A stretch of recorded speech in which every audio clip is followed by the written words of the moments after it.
شروع اللہ کا نام لے کر جو بڑا مہربان نہایت رحم والا ہے۔ الف لام میم۔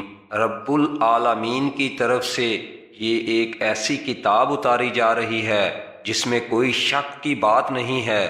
کیا لوگ یہ کہہ رہے ہیں کہ پیغمبر نے اسے خود گھڑ لیا ہے؟ نہیں اے پیغمبر، یہ تو وہ حق ہے جو تمہارے پروردگار کی طرف سے اس لیے آیا ہے کہ تم اس کے ذریعے ان لوگوں کو خبردار کرو جن کے پاس تم سے پہلے کوئی خبردار کرنے والا نہیں آیا، تاکہ وہ صحیح راستے پر آ جائیں۔ اللہ وہ ہے جس نے آسمانوں اور زمین کو اور ان کے درمیان ساری چیزوں کو 6 دن میں پیدا کیا، پھر اس نے عرش پر استوا فرمایا۔ اس کے سوا نہ تمہارا کوئی رکھوالا ہے نہ کوئی سفارشی۔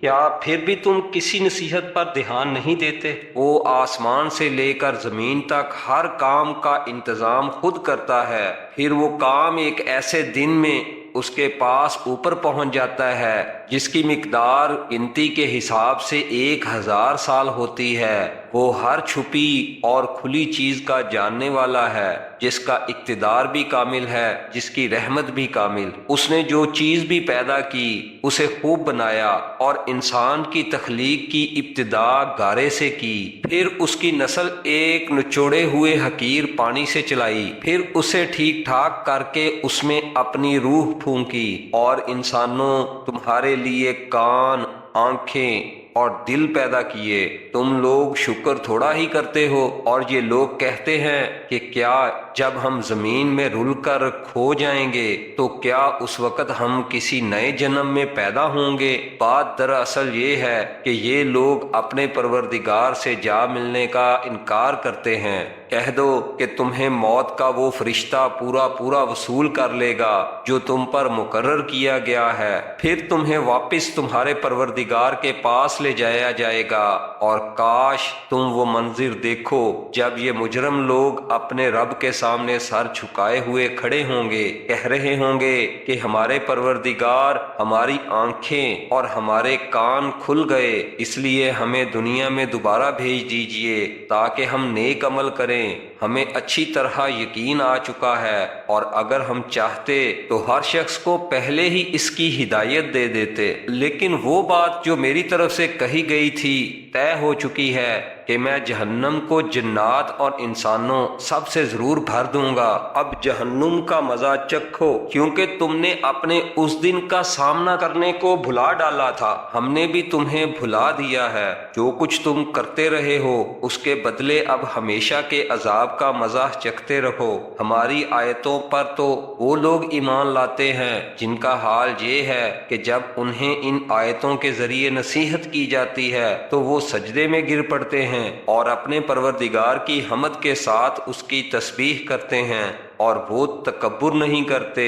ان کے پہلو رات کے وقت اپنے بستروں سے جدا ہوتے ہیں، وہ اپنے پروردگار کو ڈر اور امید کے ملے جلے جذبات کے ساتھ پکار رہے ہوتے ہیں، اور ہم نے ان کو جو رزق دیا ہے وہ اس میں سے نیکی کے کاموں میں خرچ کرتے ہیں۔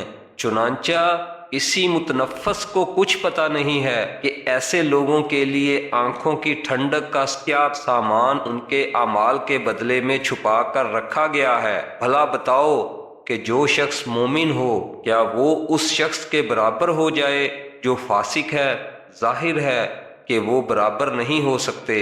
چنانچہ جو لوگ ایمان لائے ہیں اور انہوں نے نیک عمل کیے ہیں ان کے لیے مستقل قیام کے باغات ہیں جو ان کو پہلی مہمانی ہی کے طور پر دے دیے جائیں گے، ان اعمال کے صلے میں جو وہ کیا کرتے تھے۔ رہے وہ لوگ جنہوں نے نافرمانی کی ہے تو اس کے مستقل قیام کی جگہ جہنم ہے، جب بھی وہ اس سے نکلنا چاہیں گے انہیں وہیں واپس لوٹا دیا جائے گا، اور ان سے کہا جائے گا کہ آگ کے جس عذاب کو تم جھٹلایا کرتے تھے اس کا مزہ چکھو، اور اس بڑے عذاب سے پہلے بھی ہم انہیں کم درجے کے عذاب کا مزہ ضرور چکھائیں گے، شاید یہ باز آ جائیں۔ اور اس سے بڑا ظالم کون ہوگا جس کو اپنے پروردگار کی آیتوں کے ذریعے نصیحت کی گئی تو اس نے ان سے منہ موڑ لیا۔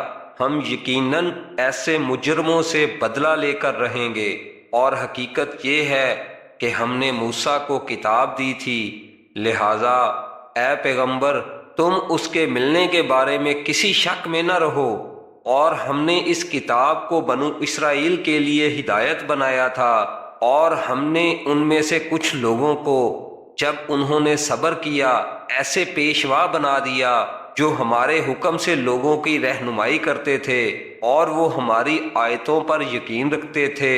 یقیناً تمہارا پروردگار ہی قیامت کے دن ان کے درمیان ان باتوں کا فیصلہ کرے گا جن میں وہ اختلاف کیا کرتے تھے۔ اور کیا ان کافروں کو اس بات سے کوئی ہدایت نہیں ملی کہ ان سے پہلے کتنی قوموں کو ہم ہلاک کر چکے ہیں جن کے گھروں میں یہ خود چلتے پھرتے ہیں؟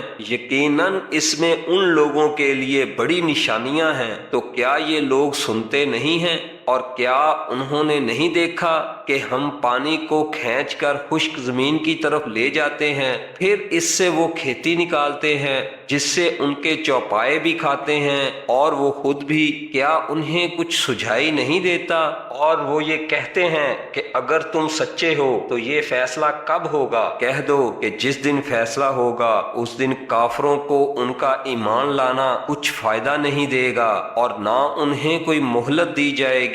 لہٰذا اے پیغمبر تم ان لوگوں کی پرواہ نہ کرو اور انتظار کرو، یہ بھی انتظار کر رہے ہیں۔